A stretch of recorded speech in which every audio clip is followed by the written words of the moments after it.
Un cordial saludo reciba usted, doctora Lorena Torres. En la mañana de hoy, junto a mi equipo de trabajo conformado por Zulay Redondo Palma, Yuralis Benítez Saucedo y Mileidis Erazo, y quien les habla, Yailin Ortiz, vamos a proceder a responder los cuestionamientos y talleres que se nos encomendó en la unidad 1, el arte y la teoría de la interpretación jurídica. Vamos a hablar del apartado CA, en donde vamos a identificar todos esos elementos del cual habló Savigny, pero lo vamos a trasladar al plano de nuestro Código Civil colombiano. Vamos a encontrar que en nuestro código hablamos de una interpretación del legislador como primer elemento. Es ese marco que hace el legislador para encontrar esa finalidad de la ley, para que cuando se presente en un caso, pues él pueda ir fijamente a la ley estipulada, con el único fin de que ese derecho que posiblemente ha sido vulnerado, pues se le dé un tratamiento diferencial. Vamos a encontrar el segundo elemento, que lo vamos a denominar ese elemento gramatical. El elemento gramatical ha sido estipulado como uno de esos factores más importantes, porque esto nos va a permitir saber lo que quiso decir el legislador o lo que plasmó el legislador en ese momento, con el fin de que no haya una oscuridad en esa normatividad. Encontramos el tercer elemento, que lo denominaremos el elemento doctrinal. Sabemos que la doctrina es un elemento o factor que el mismo legislador se apoya para argumentar cualquier caso en donde que la ley, la jurisprudencia, pues no tenga alguna interpretación, se van a la doctrina como elemento suplatorio de lo que acabé de mencionar. Entonces, la doctrina juega un papel importante en nuestro ordenamiento jurídico. También sirve para llenar esos vacíos que pues podemos encontrar en una norma que nos muestra una oscuridad o que pues su interpretación no es muy clara. Por último, vamos a encontrar ese elemento conceptual. Ese elemento conceptual nos va a decir el momento en cómo se debe aplicar esa normatividad. Nos va a trasladar a ese pasado, a esos antecedentes jurídicos necesarios que debe conocer el administrador de justicia llamado juez. Se nos plantea otro cuestionamiento. A partir del artículo 25 al 32 se habla del tema de la interpretación. Esa es la parte general del código. Como aquí se nos habla de este apartado, es necesario que nosotros como grupo tomemos una posición. La primera hipótesis radica en que si se aplicó el elemento gramatical, ya no sería necesario aplicar los demás elementos, o para nosotros como grupo es importante darle la aplicabilidad de cada uno de esos elementos.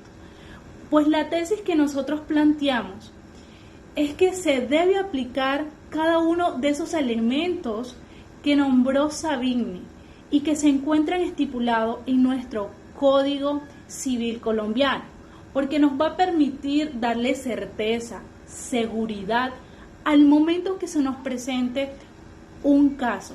Recuerden que cuando hacemos una sistematización de esos elementos, vamos a tener argumentos mucho más firmes para aplicarlo en el caso que eso nos estipula. Bueno, lo referente a la finalidad, a ese elemento finalista del que habla Savigny, nos dice que lo traslademos al plano de Colombia. Pues para mi grupo y para mí, Lo encontramos en el artículo 26. Es cuando el legislador realiza esa interpretación y puede encontrar esa finalidad por lo cual se estipuló esa norma en el ordenamiento jurídico colombiano. Y esa finalidad se traduce en la aplicación concreta en el caso correspondiente. Hola, mi nombre es Mileidis Erazo Rosado y el día de hoy vamos a hablar acerca de la interpretación de carácter constitucional basada en el campo artístico y jurídico del derecho. Podemos decir que si el derecho no fuera arte, no habría interpretación, porque la interpretación jurídica es una forma de interpretación artística y si no tuviese este carácter no sería interpretación, ¿cierto? A partir de esto tenemos dos cantantes, Rafael Escalona o Carlos Vive. ¿Ustedes qué opinan? En este caso vamos a hablar de dos cantantes vallenatas, en este caso Karen Lizarazo y Natalia Curbelo. Yo escogí dos versiones distintas de las canciones o las interpretaciones que ellas tienen, escuchándolas con atención, no confiando en mi memoria, claro está. Voy a tratar de juzgar ese mérito comparativo que hay entre las dos versiones interpretativas y considerando también al mismo tiempo el siguiente texto de Francisco Carneluti, ¿cierto? Este texto está basado en la interpretación jurídica. La interpretación jurídica y la interpretación artística no son dos cosas diversas, sino que son la misma cosa. A partir de esta teoría o esta proposición vamos a responder algunas preguntas y ciertas reflexiones que hacen parte de la unidad 1 y del ejercicio número 1. Entonces voy a tratar de explicar cuáles son esos criterios para la interpretación musical y el que me parece más válido. Entonces la pregunta es la siguiente: ¿es posible convencer a alguien de la superioridad de alguna interpretación? Yo pienso que sí, independientemente del gusto artístico personal y el pensamiento de cada individuo, pues partiendo desde esa perspectiva, concierto que sí es posible convencer a la otra persona, esto a través del arte de la persuasión. Musicalmente, cada intérprete tiene sus virtudes, sin embargo, en la manera de decir las cosas es posible o no que el otro acceda al convencimiento que se busca, ¿cierto? Es importante también resaltar que el arte nace del derecho y que si no existiera este carácter no habría interpretación alguna. Doctora, ¿cómo y con qué argumentos fue posible convencer a alguien de que esta interpretación musical era mejor que la otra? ¿Cuáles fueron esos argumentos que usted utilizó? Vea, compañera, si el derecho no fuera arte, no habría interpretación en su campo. Entonces, en este escrito, nosotros vamos a abordar la argumentación desde una perspectiva deductiva, partiendo desde la teoría y la proposición de la interpretación jurídica regida por el gran Francisco Carneluti, ¿cierto? Los argumentos son utilizados acá en este escrito de manera deductiva y analítica, teniendo en cuenta que la interpretación jurídica es una forma de interpretación artística y si no tuviese este carácter no sería interpretación. A partir de esta postura, podemos estipular que los argumentos son los siguientes. La interpretación posee unos valores o unos elementos musicales, tales como la armonía, la melodía, el ritmo y la letra. Esto le han dado gran valor y significado a la interpretación musical. A partir de esto podemos encontrar también la intelectualidad, el talento musical, el legado del cantante o la fama. No, señores, y esto no termina acá. Se dice que asuma que sus sentencias judiciales son obra de arte. Escoja la mejor, la más elegante, la que interpretativamente sea más sofisticada y dígale a su grupo de trabajo por qué se siente orgulloso de esa sentencia. Entonces, a partir de esto, nosotros vamos a hacer una lista de esos factores internos y externos que llevan a un juez a hacer buenas sentencias. Tenemos que los factores internos y externos llevan a un juez a tomar buenas decisiones. Son las siguientes. Por ejemplo, las vivencias y percepciones que los propios jueces tienen de su papel social. Este es un factor interno. El redescubrimiento de un sistema de pruebas racionales. Este es un factor totalmente externo. Tercero, el fundamento y lógica del sistema de justicia colombiano es un factor externo. Cuarto, aquellas variables que miran al futuro y presente del infractor. Es un factor externo. Quinto, los factores legales y extralegales en la toma de decisiones judiciales es un factor externo. Sexto, y por último y no menos importante, es que los jueces confían en una racionalidad producto de los hábitos, la estructura social del entorno, los arreglos institucionales como los procedimientos, las divisiones, el trabajo, las jerarquías, los canales formales de comunicación, el entretenimiento profesional y el adoctrinamiento, que hace parte de un factor interno. Por último, tenemos una pregunta muy importante también. ¿Hay alguna obra maestra en la jurisprudencia nacional o alguna sentencia que usted esté dispuesta a considerar como ejemplo de buen hacer interpretativo? ¿Por qué? Justifique su respuesta. Sí. De hecho, una de las sentencias más completas y sofisticadas de la jurisprudencia nacional es la sentencia T-302 de 2017. Considero que es una gran providencia judicial, brillante y de carácter interpretativa, porque en cuanto a redacción, composición y emisión de alternativas dadas a la problemática expuesta, supera las expectativas de las comunidades indígenas habitantes en el departamento de La Guajira, pues las disposiciones emitidas por la Corte han sido las más elogiadas y aprobadas a nivel integral. Por otro lado, tenemos también que estas disposiciones emitidas por la Corte han sido esplendorosas, pero por cuestiones administrativas, políticas y económicas no han sido puestas en marcha de manera total, sino que se ha venido trabajando de manera parcial. A continuación vamos a enunciar una parte de esas disposiciones de la sentencia. Entre ellas está en la disposición general buscar el restablecimiento y entrega saneada de la administración del servicio educativo en La Guajira.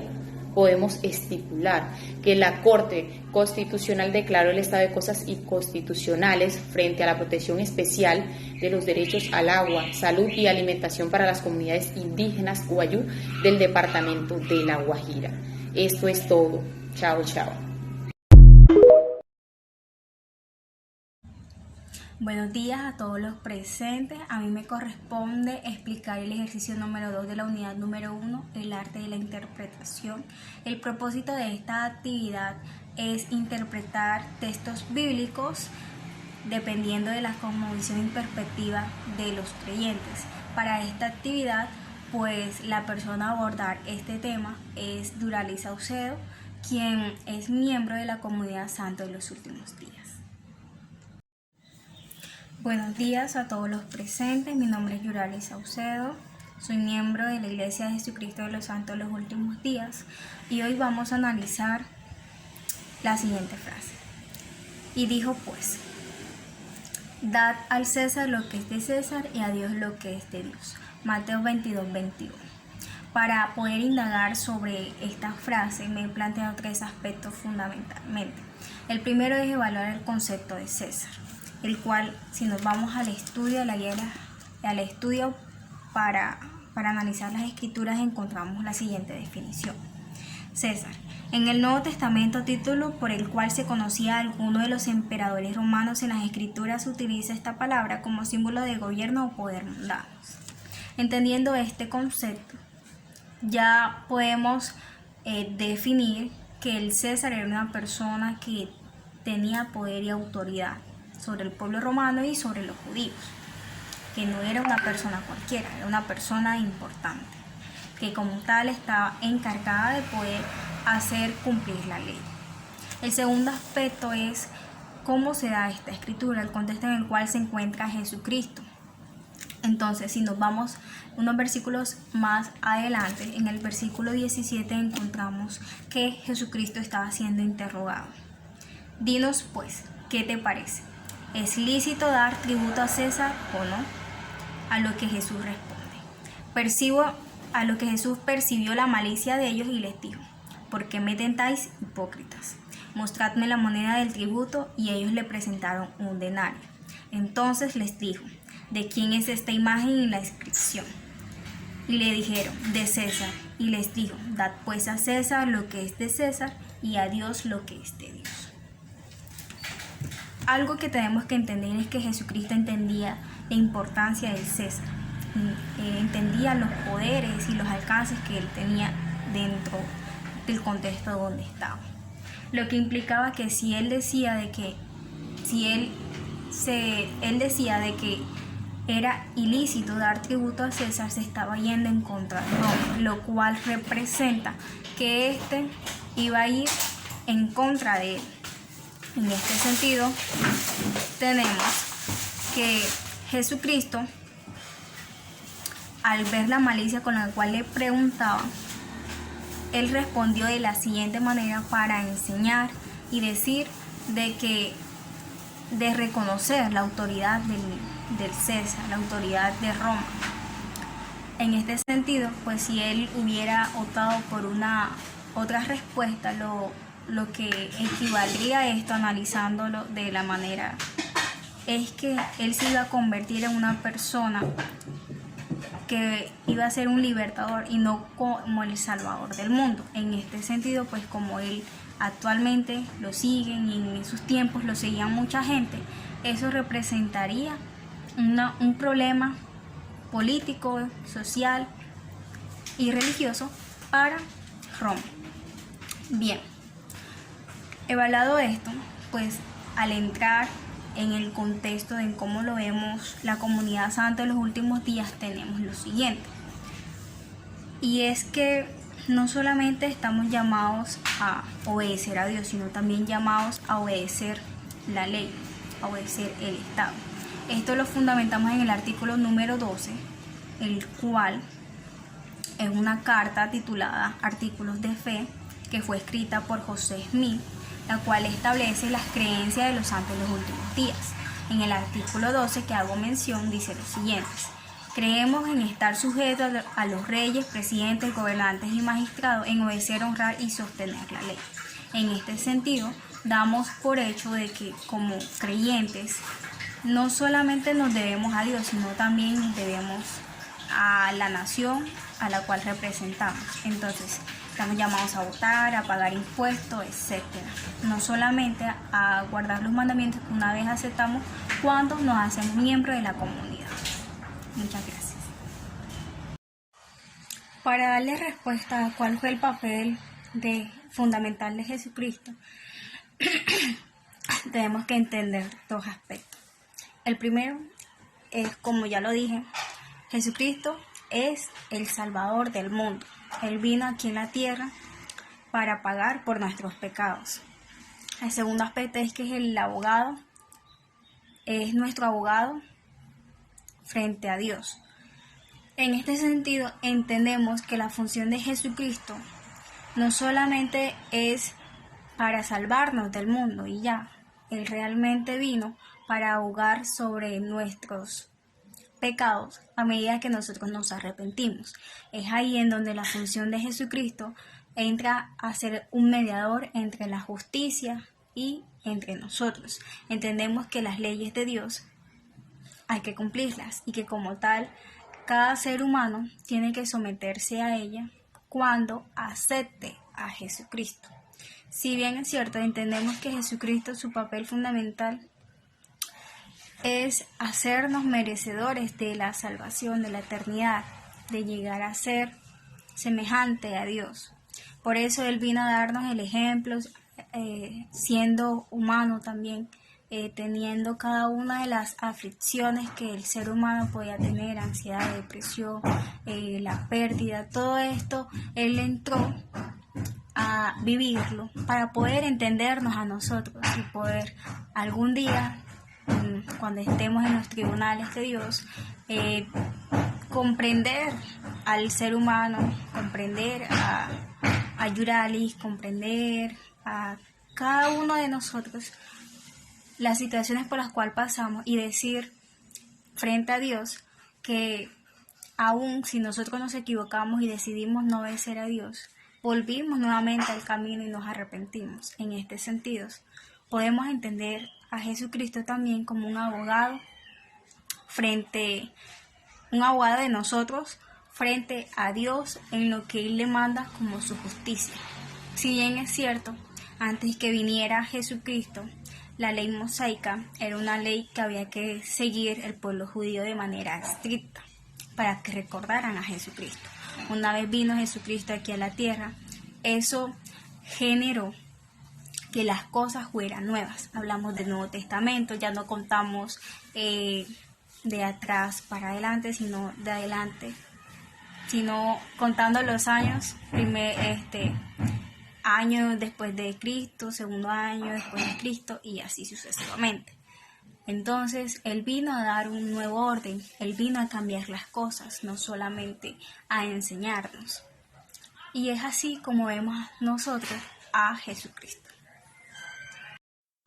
Buenos días. Continuando con la secuencia de los ejercicios, daremos pie a la conducción de la sesión en una dinámica que es grupal, en donde un juez debe coordinar la sesión, escuchar atentamente la exposición del invitado para hacerle algunas preguntas corteses y prudentes sobre los textos bíblicos y la manera en cómo los está interpretando.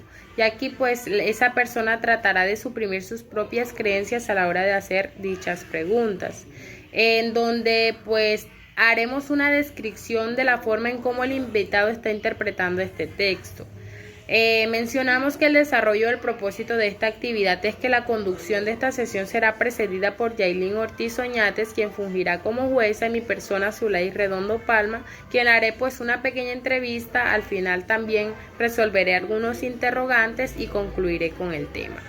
Ahora mencionaré un texto bíblico que es Mateo 19, versículo 4 al 6, en donde específicamente menciona: Él le respondió: ¿acaso no han leído que al principio el Creador, hombre y mujer, los creó? Y agregó que por esto es que el hombre dejará a su padre y a su madre y se unirá a su mujer, y ya los dos serán solo un ser. Así que ya no son dos, sino solo un ser. Por lo tanto, pues lo que Dios ha unido, que no lo separe nadie. Por medio de este texto bíblico le daré pie o paso a la compañera Yailin Ortiz, quien fungirá como jueza, para que dé alguna de sus interpretaciones. Claro que sí, me encuentro preparada para contextualizar el versículo Mateo 14 del 4 al 6. Pues al leer este versículo puedo sacar tres conclusiones muy importantes. Primero, cuando Dios dice: ¿acaso no has leído? Pues ahí nos hace un traslado al libro del Génesis, es el libro de la creación, en donde Dios crea a un hombre y una mujer, con el único fin primordial, que estos se unan en matrimonio, para conformar una familia. Pero como punto 2 tenemos que el mismo texto bíblico nos dice: te separarás de padre y madre. Dios ahí no nos dice que vamos a dejar a nuestros padres botados y los vamos a desamparar, no. Nos dice: te separarás con el fin de conformar tu familia, de tener tus hijos. Pero sin olvidarnos que nosotros como hijos también tenemos un deber con nuestros padres, así como ellos lo tuvieron con nosotros. Pero serán una sola carne. Es decir, que cuando nos unimos en el sagrado lazo del matrimonio, pues seremos una sola carne. Es decir, que ya no vamos a pensar individualista con nuestra pareja, sino que todo lo que pues nosotros encontremos sea para nuestra familia y para el bienestar de él. Es así como también me aparto un poco del texto y hablo del núcleo esencial de la familia que nos trae nuestra Constitución política. Nos dice que la familia es el núcleo esencial. Y Dios también, con este pasaje bíblico, pues nos dice que la familia es un elemento primordial. Y que ese elemento primordial debe estar unido con ese sagrado vínculo llamado matrimonio. Que pues en muchos casos y en muchas legislaciones lo han estipulado como un contrato. Para Dios no es un contrato, sino un vínculo que nos va a ayudar a procrear y enlazar nuevas familias. ¿Cuál elemento utilicé yo para poder comprender ese sentido del texto bíblico? Utilicé el elemento gramatical y el histórico. ¿Por qué el gramatical? Porque me permitió abrir ese espectro de lo que aquí se plasmó en las escrituras bíblicas. Histórico, ¿por qué? Porque me llevó hasta libros de los primeros comienzos del mundo para yo poder saber la contextualización y en qué momento Dios quiso darle esa palabra y ahora nos la revive en nuestro presente. Ahora mencionaré algunas diferencias y similitudes entre la interpretación jurídica y la interpretación bíblica. Como bien sabemos, estos son campos bastante diferentes con enfoques y objetivos distintos. El objetivo en la interpretación jurídica es que tiene como principal finalidad comprender y aplicar la ley a un sistema legal vigente en una sociedad. Pero para poder determinar ese significado de la legislación y cómo debe ser aplicado en algunos casos en concretos. Pero por otro lado, la interpretación bíblica busca más que todo comprender y aplicar pues todos estos textos sagrados de la Biblia, pero comprendiendo su mensaje teológico y espiritual.